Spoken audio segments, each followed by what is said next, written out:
Hello, কে বলছেন? ছিলাম গাঙ্গুলি। তুমি আমাকে কেন ফোন করেছো?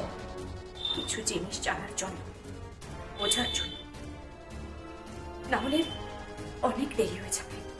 কি বলতে চাইছো তুমি? আমার স্বামীকে জেলখানার মধ্যে সত্যি কি খুন করা হয়েছে?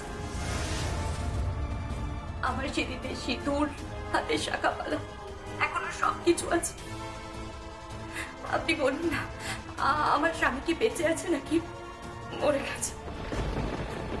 আর আপনি নাকি উদ্যোগ নিয়ে শাট আপ ছিলাম। Just shut your mouth. না, অনেক দিন ধরে মুখ বন্ধ রেখেছি।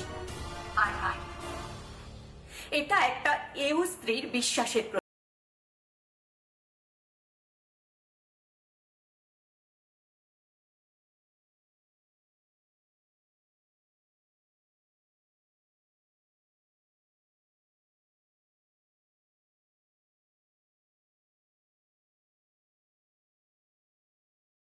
আর আপনি কি তাকে খুন করেছেন?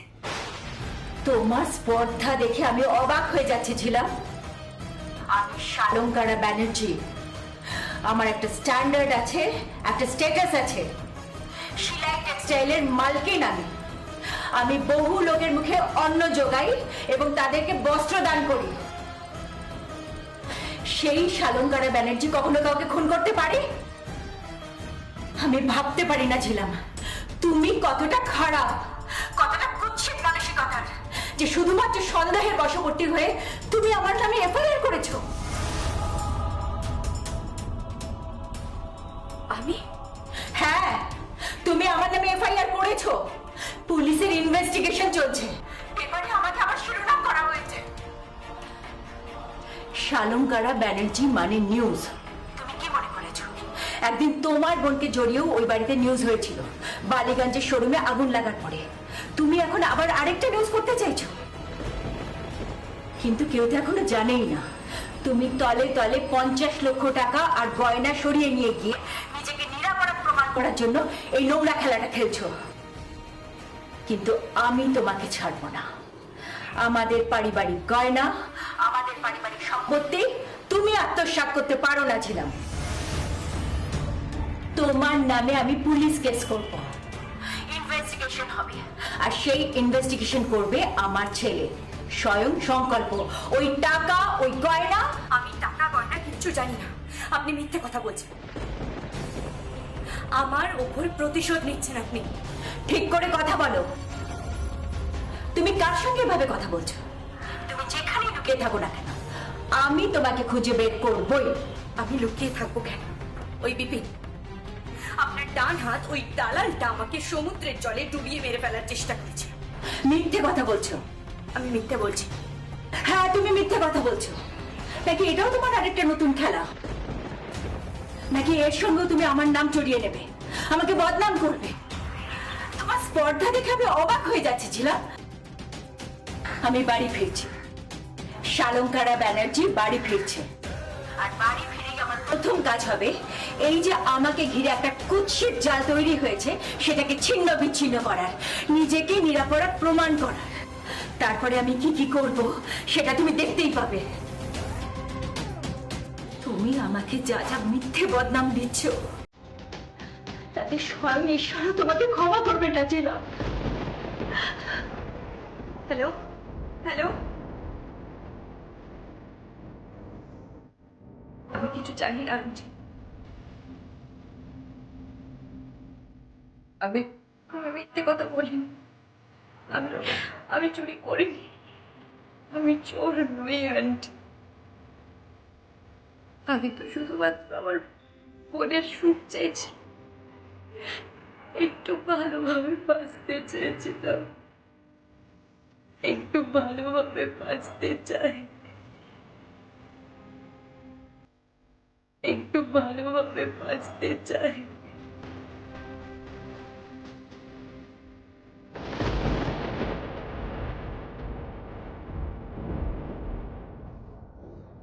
ছেড়ে দেবা, একদম ছেড়ে দেবা। বিপিন বলছে, ছেড়ে দেবে বিপিন। একটা মেয়ে মানুষকে ধরতে পারে না, যেখান থেকে পারিস তাকে ধরে নে। সে যদি ছাড়া থাকে তাহলে সিলাই দিদিমণির সিলাই টেক্সটাইলের সর্বনাশ হয়ে যাবে। যেখান থেকে পারিস খুঁজে বের কর, তাকে ধর, তার লাশটা ফেলে দে, তার সমুদ্রে লাশটা ভাসান দে, যেখান থেকে পারিস। না হলে বিপিন তোদের লাশটা ফেলে দেবে, ছেড়ে দেবে, সমুদ্রে ভাসান দিয়ে দেবে। যেখান থেকে পারিস মেয়ে মানুষটাকে জোগাড় করে ওর লাশটা ফেলে দে আর সমুদ্রে ভাসান দে।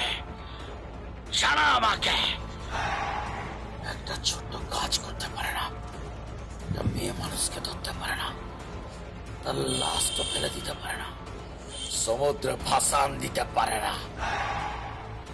তার মানে ছিলাম দিদিমণি এখনো বেঁচে আছে। স্যার বেঁচে থাকা মানে আমার সিলাই দিদিমণির ক্ষতি হবে। সিলাই দিদিমণির কেউ ক্ষতি করতে পারবে না। সিলাই দিদিমণির যে ক্ষতি করবে বিপিন তাকে ধরে ছেড়ে দেবে, তাকে ধরে বিপিন ছেড়ে দেবে।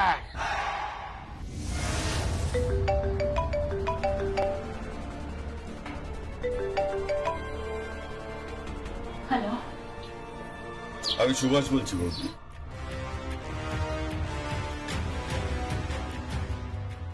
হ্যাঁ সুভাষ, বলো। বৌদি তুমি কেমন আছো? ভালো আছি, খুব ভালো আছি। বৌদি যদি কোনো অন্যায় করে থাকে আমাকে আমাকে ক্ষমা করে দাও। আসলে আমি তো তোমার ভালোই চেয়েছিলাম, বলো। তখন প্রিয়ম আর ছিলাম এত ডেসপারেট হয়ে গেছিল যে সমস্ত সম্পত্তি করায়ত্ত করতে চেয়েছিল। তুমি তো তখন তোমার বোধ বুদ্ধি হারিয়েছিলে বৌদি। তুমি শারীরিকভাবে অসুস্থ ছিলে, তোমার নার্ভের প্রবলেম ছিল, তুমি ডিসিশন নিতে পারছিলে না। তাই তো আমি সবকিছু আমার করায়ত্ত করেছিলাম, শুধুমাত্র শুধুমাত্র পরিবারটাকে বাঁচাবার জন্য।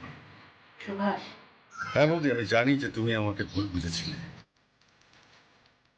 তাহলে একটা থাপ্পড় মেরে দিও, কিন্তু ভুল বুঝো না প্লিজ বৌদি। আসলে ঝিলাম আর প্রিয়ম সেই সময় সবকিছু দখল করতে চেয়েছে, তোমাকে বুঝিয়ে চক্রান্ত করে নোংরা মতো। কিন্তু তখন তুমি কিছু বুঝতে পারোনি বৌদি, তুমি তখন স্নেহে অন্ধ হয়েছিলে। বৌদি, চিরকালই আমি তোমার অনুগামী ছিলাম, তোমার পাশে দাঁড়িয়েছি। আমি ধন্যবাদ দিতে চাই বিপিনকে। বিপিন ঠিক সময় ঠিক বুঝতে পেরেছে। ও খুব চেষ্টা করেছে, খুব চেষ্টা করেছে তোমাকে বাঁচানোর। বৌদি, আমরা তোমার পাশে আছি বৌদি, তুমি একদম চিন্তা করো না। আমি বাড়ি কবে ফিরবো? ফিরবে বৌদি, ফিরবে। এখনো বিপদ কাটেনি। প্রিয়ম ঝিলম এখনো বিশ্বাস নেই। আর তাছাড়া বৌদি, সেদিনই তুমি এ বাড়িতে আসবে যেদিন তোমার 7 পূর্ণ হবে। বরণ করবে বলেছিলেন, বাড়ির দরজায় দাঁড়িয়ে বউ বরণ করবে। বউ মানে? প্রিয়মকে তোমরা বরণ করতে দেবে? তোমরাই তো বলছো প্রিয়ম ডিভোর্স চেয়েছে, টাকা নিয়েছে। না না না না, প্রিয়ম নয়। তবে কে আসবে? অন্য কেউ, অন্য কেউ আসবে তোমার ছেলের জীবনে। আর যেই পরিবারে যোগ্য যোগ্য বউ হয়ে উঠবে। ওই যে তুমি ভালো থেকো, সুস্থ থেকো। অন্য কেউ আসবে তোমার ছেলের জীবনে। আমি আবার তোমাদের বিয়ে দিতে চাই, আর ওই দরজায় দাঁড়িয়ে তোমাকে বরণ করে আমি আমার সমস্ত পাপের প্রায়শ্চিত্ত করতে চাই।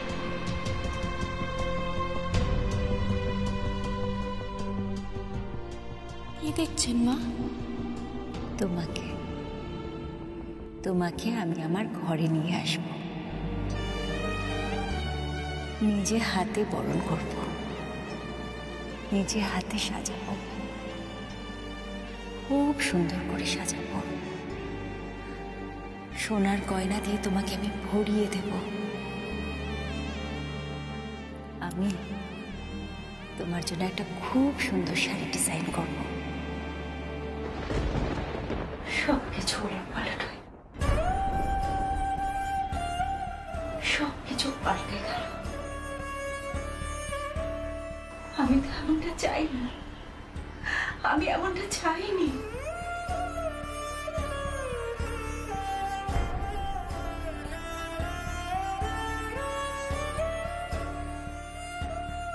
তাহলে কি আমার ভুল ছিল?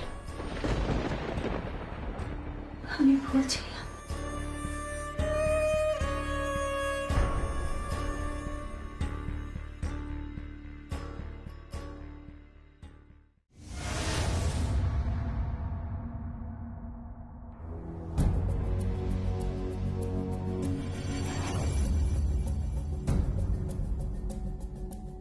কিছু বলবি?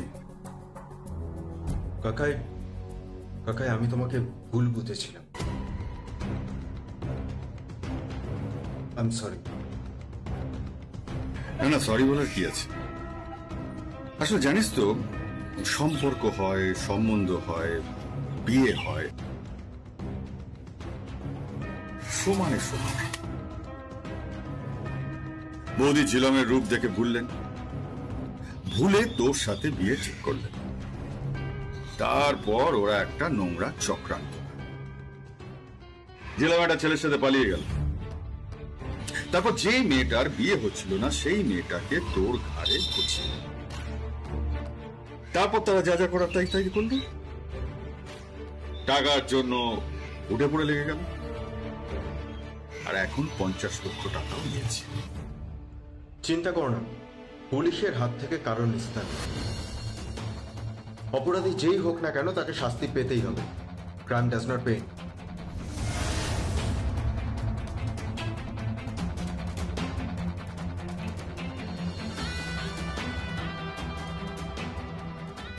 হ্যালো চৌধুরী, যেখান থেকে পারো ঝিলম গাঙ্গুলিকে খুঁজে বের করো। চিরুনি তল্লাশি চালাও, কিন্তু ওকে খুঁজে বের করো। I want Jhelum Ganguly at any cost. অনেক বড় অপরাধ করেছে ও, ওর শাস্তি পাওয়া দরকার। প্রিয়মের সাথে কি হবে? ঝিলমকে সাজা নয় আইন দেবে, আর প্রিয়মকে কে সাজাবে? তার সাজা একটাই হবে, ডিভোর্সের পরে সংকল্পের বিয়ে হবে। তখন পুরো বিয়ের দায়িত্ব নেবে প্রিয়ম। ওর চোখের সামনে সংকল্প একটা মেয়েকে বিয়ে করবে, বিয়ে করে সংসার করবে। দরকার পড়লে ওই মেয়েটাকে প্রিয়ম সাজাবে এবং তাকে ফুলসজ্জার ঘরেও পৌঁছে দিতে পারে। এটাই ওর পানিশমেন্ট।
দিয়ে এখান থেকে যাব,